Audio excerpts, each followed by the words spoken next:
तृतीय अध्याय के 16वें श्लोक। जय गुरुदेव भगवान की जय। ओम परमात्मे नमः। गुरु ब्रह्मा गुरु विष्णु गुरुदेवो महेश्वर, गुरु साक्षात परम ब्रह्मा तस्मै श्री गुरुवे नमः। हे पार्थ, जो पुरुष इसी लोक में मनुष्य शरीर प्राप्त कर इस प्रकार चलाए हुए साधक चक्र के अनुसार नहीं बरतता, अर्थात देवी संपद का उत्कर्ष, देवताओं की वृद्धि और परम पर वृद्धि के द्वारा अक्षय धाम को प्राप्त करना, इस क्रम के अनुसार जो नहीं बरतता, इंद्रियों का आराम चाहने वाला, वह पपायु पुरुष व्यर्थ ही जीता है। बंधुओं, योगेश्वर श्री कृष्ण ने अध्याय 2 में कर्म का नाम लिया और इस अध्याय में बताया कि नियत कर्म का आचरण कर यज्ञ की प्रक्रिया ही कर्म है। इसके सिवाय जो कुछ किया जाता वह इसी लोक का बंधन है। इसलिए संग दोष अलग रहकर उस यज्ञ की पूर्ति के लिए कर्म का आचरण कर उन्होंने यज्ञ की विशिष्टताओं पर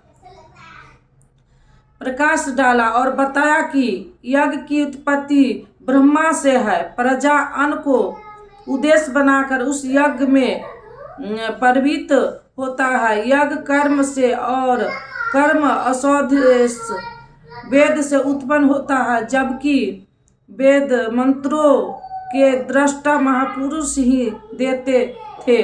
उनका पुरुष तिरोहित हो चुका था। प्राप्ति के साथ अविनाशी परमात्मा ही शेष बचा था, इसलिए वेद परमात्मा से उत्पन्न है।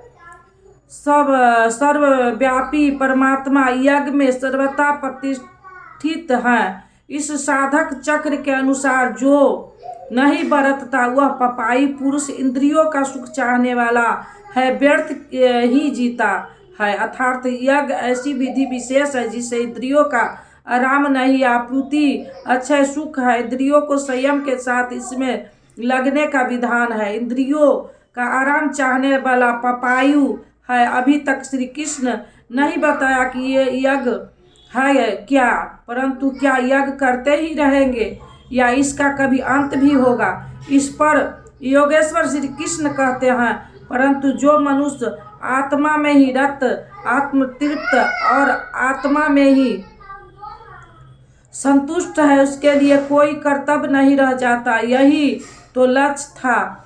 जब